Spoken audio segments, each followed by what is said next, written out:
નમસ્કાર, આધ્યાત્મિક મહાશક્તિમાં હું મોનાલી સોની આપ સૌનું સ્વાગત કરું છું।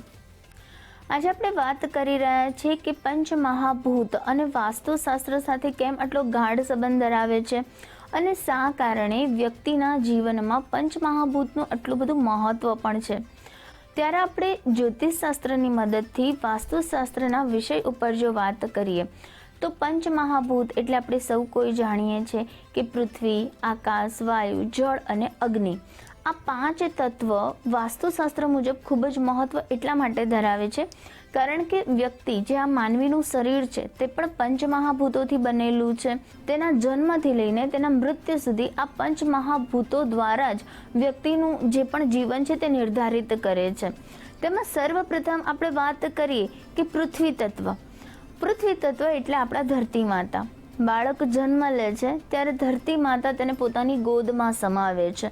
તેનું એમ કહેવાય કે બાળક જ્યારથી જન્મ લેવાનું હોય છે એટલે કે જ્યારથી બાળક માતાના ગર્ભમાં આવે છે તેનું જે બીજનું રોપણ થાય છે ત્યારથી લઈને એક વ્યક્તિ પોતાના જીવનકાળ દરમિયાન જેટલું પણ તે આ જીવનમાં રહે છે, તેના જીવનમાં અલગ અલગ પ્રવૃત્તિઓ કરે છે અને ત્યારબાદ જ્યારે તેનું મૃત્યુ થાય છે ત્યાં સુધી એમ કહેવાય કે ધરતી માતા એ બાળકને, તે વ્યક્તિને પોતાની ઉપર સ્થિર કરે છે, પોતાના ગોદમાં એટલે કે પોતાની અંદર સમાવે છે। માટે પૃથ્વી તત્વ એક સ્થિરતાનું પ્રતીક છે। વાસ્તુશાસ્ત્ર મુજબ જે ઘરનો આપણો પૃથ્વી તત્વનો જે ભાગ આવે છે તેને ખાસ કરીને નૈઋત્ય ખૂણો માનવામાં આવે છે। આ જગ્યા ઉપર આપણે આપણા ઘરનો બેડરૂમ બનાવતા હોઈએ છીએ। શા કારણે બેડરૂમ ત્યાં બનાવવાનો તેની પાછળ પણ એક કારણ રહેલું છે કારણ કે જ્યારે કોઈ પણ વ્યક્તિનો બેડરૂમ જે છે તે સાઉથ વેસ્ટ ડિરેક્શનમાં હોય એટલે કે નૈઋત્ય કોનામાં હોય છે તો તે વ્યક્તિને સારી ઊંઘ આવે છે, સારા વિચારો આવે છે। કોઈ પણ વ્યક્તિ જે મેઇન કમાવનારી વ્યક્તિ હોય છે, જે રિસ્પોન્સિબલ વ્યક્તિ હોય છે, તે વ્યક્તિનો બેડરૂમ જ્યારે સાઉથ વેસ્ટ ડિરેક્શનમાં હોય છે તો તે થોડું ચિંતા દૂર કરીને પોતે શાંતિથી સૂઈ શકે છે, પોતાના ભવિષ્યની ફ્યુચરની પ્લાનિંગ કરી શકે છે અને તેને એમ કહેવાય કે એક સ્થિરતા આવે છે। તે જે પણ કાર્ય કરે છે તે લાંબા સમય સુધી તેને લાભ આપે, તેમાં તે સ્થિર થઈ શકે, તે માટે પૃથ્વી તત્વનું મહત્વ પણ વાસ્તુશાસ્ત્રમાં વિશેષ બની રહે છે। ત્યારબાદ આપણે વાત કરીએ આકાશ તત્વની, જેને એમ કહી શકાય કે પિતૃ સમાન માનવામાં આવે છે। આકાશ જે છે તે એકદમ ખુલ્લું હોય છે અને જ્યારે આપણે આપણા ઘરની જે પૂર્વ દિશા છે તેને આપણે જોઈએ છે તો તેને આકાશ તત્વ સાથે સરખાવવામાં આવે છે। સાથે સાથે આપણા ઘરમાં પણ જે આકાશ તત્વની નીચે જે ભાગ આવતો હોય છે તેને વધારે ખુલ્લો રાખવાનો હોય છે, હળવો રાખવાનો હોય છે। કોઈ પણ પ્રકારનો ગંદો કચરો કે કોઈ પણ બગાડ કે કોઈ પણ હેવી સામાન આપણે આકાશ તત્વમાં નથી રાખતા। સાથે સાથે એવું પણ કહેવાય કે આકાશ તત્વમાં કોઈ પણ રીતે જળનો પણ ભાગ ન આવવો જોઈએ, તો તમારું તે વાસ્તુ જે છે તે બેલેન્સ થાય છે। ત્યારબાદ આપણે વાત કરીએ વાસ્તુ અનુસાર જલ તત્વની। આપણા પૃથ્વી ઉપર પણ 75% ભાગ જે છે તે પાણીનો રહેલો છે અને તેવી જ રીતે આપણા શરીરમાં પણ 75% ભાગ આપણા પાણીનો રહેલો છે, જેમાં આપણા લોહી વધે છે, આપણા શરીરનું જે પાણી છે, જે જળ છે તેને આપણે પંચમહાભૂતો તરીકે આપણા શરીરની અંદર રહેલો છે। પરંતુ આપણે એવું કહી શકાય કે આપણા શરીરનો જે મનનો ભાવ છે તેને પણ ચંદ્ર સાથે જોવામાં આવે છે અને ચંદ્રને પાણી સાથે જોવામાં આવે છે। મન જે છે તે ગમે ત્યાં વિચાર કરી લે છે, ગમે તે બહાવમાં જતું રહે છે, મનમાં સેંકડો વિચારો આવે છે અને તેના ઉપર વ્યક્તિનો કંટ્રોલ નથી રહેલો। પાણીનો જે બહાવ છે તેને આપણે રોકી નથી શકતા, તેવી જ રીતે આપણા મનના બહાવને પણ આપણે રોકી નથી શકતા।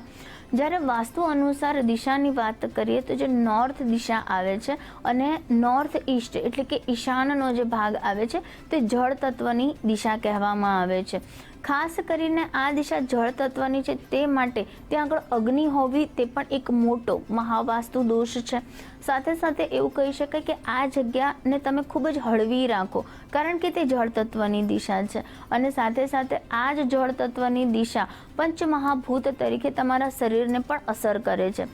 માટે આ દિશા તરફ જેટલો એવું કહી શકાય કે ખુલ્લો ભાગ હોય, હળવી દિશા હોય, જલ તત્વ ત્યાં રાખ્યું છે, જેમ કે તમે તમારા ઘરનું માટલાનું જે છે સ્થાન એ તમે ઈશાન કોણમાં અથવા તો ઉત્તર દિશામાં બનાવો છો તો તેને સૌથી શ્રેષ્ઠ માનવામાં આવે છે। સાથે સાથે એવું પણ કહેવામાં આવે છે કે જલ તત્વની દિશામાં જો કોઈ પણ પ્રકારનો દોષ હોય તો વ્યક્તિને સ્વાસ્થ્ય સંબંધિત તકલીફોનો સામનો કરવો પડે છે, કારણ કે એવું કહી શકાય કે જલ તત્વ જે છે ત્યાં આગળ જો તમે કોઈ પણ હેવી સામાન મૂકી દીધો છે કે પછી ત્યાં આગળ કોઈ પણ રીતે અગ્નિ તત્વ આવી જાય છે તો એક પ્રકારનો દોષ વાસ્તુમાં ઉત્પન્ન કરે છે, જે વ્યક્તિને મસ્તિષ્ક સંબંધિત દોષ વધારે આપે છે, એટલે કે વ્યક્તિને સ્ટ્રેસ રહેવા લાગે છે, વ્યક્તિને માથાનો દુખાવો રહેવા લાગે છે, ટેન્શનમાં વ્યક્તિ જીવવા લાગે છે અને સારા અને સાચા નિર્ણયો નથી લઈ શકતો. ત્યારે પણ એવું કહી શકાય કે ખાસ કરીને આ વ્યક્તિના ઘરમાં જળ તત્વની દિશા એટલે કે નોર્થ દિશામાં કોઈક ને કોઈક વાસ્તુ દોષ રહેલો છે. ત્યારબાદ આપણે જે વાત કરીએ છીએ અગ્નિ દિશાની, અગ્નિ આપણે સૌ કોઈ જાણીએ છીએ કે અગ્નિ આપણને ઉર્જા આપે છે. જે આપણા રસોઈ ઘર છે તેને આપણે અગ્નિ ખૂણામાં રાખવું ખૂબ જ હિતાવહ કહેવામાં આવે છે. વાસ્તુશાસ્ત્ર મુજબ અગ્નિ કોણામાં તમારું રસોડું હોય છે તો તેને સર્વશ્રેષ્ઠ દિશા કહેવામાં આવે છે. જે પ્રમાણે અગ્નિ જે છે તે અગ્નિ પર આપણે ખાવાનું પકવીએ છીએ, તેવી જ રીતે તે અગ્નિ આપણા શરીરની અંદર પણ છે. પંચમહાભૂતોમાં અગ્નિ તત્વ જે આપણી જઠરાગ્નિ તરીકે આપણા શરીરમાં છે અને તે આપણા ખાવાનું પાચન કરવાનું પણ કામ કરે છે.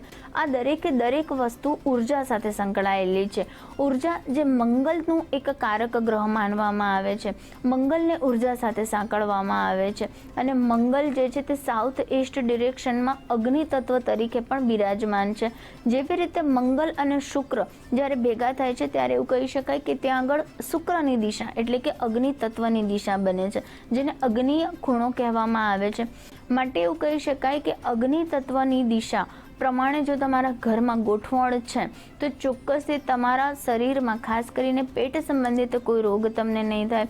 ખાસ કરીને તમને તમારા જેટલા પણ સ્ત્રીઓને એવું કહી શકાય કે ગાયનોકોલોજિસ્ટ પ્રોબ્લેમ થાય છે કે કોઈ પણ પ્રાઇવેટ પાર્ટ સંબંધિત કોઈ પ્રોબ્લેમ થાય છે તો જો અગ્નિ દિશામાં વાસ્તુ દોષ ઉત્પન્ન થયેલો હોય તો ચોક્કસથી આ દિશાનો વાસ્તુ દોષ વ્યક્તિના સ્વાસ્થ્ય સાથે ક્યાંક ને ક્યાંક તેને તકલીફ ઉત્પન્ન કરે છે.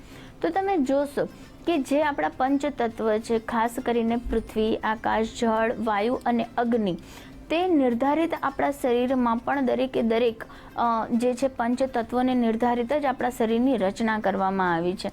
અને તેવી જ રીતે આપણા ઘરનું, આપણા આજુબાજુનું વાતાવરણનું ગોઠવણ હોય તો ચોક્કસથી આપણા પંચતત્વ બેલેન્સ થાય છે. પરંતુ જો આપણા પંચતત્વ બેલેન્સ નથી થતા તો ક્યાંક ને ક્યાંક આપણને સ્વાસ્થ્ય સંબંધિત તકલીફ આવે છે.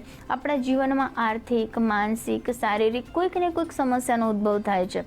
તો તમે જોશો કે તમારા શરીરનું પંચતત્વને આજુબાજુનું વાતાવરણ પણ જો નિર્ધારિત મળે છે, જો સુયોગ્ય મળે છે, એટલે કે પંચતત્વને અનુરૂપ વાતાવરણ જો વ્યક્તિને મળે છે, તેવા વાતાવરણમાં જો વ્યક્તિ રહે છે તો ચોક્કસથી તેને આ બધી પ્રકારની તકલીફોનો સામનો નથી કરવો પડતો.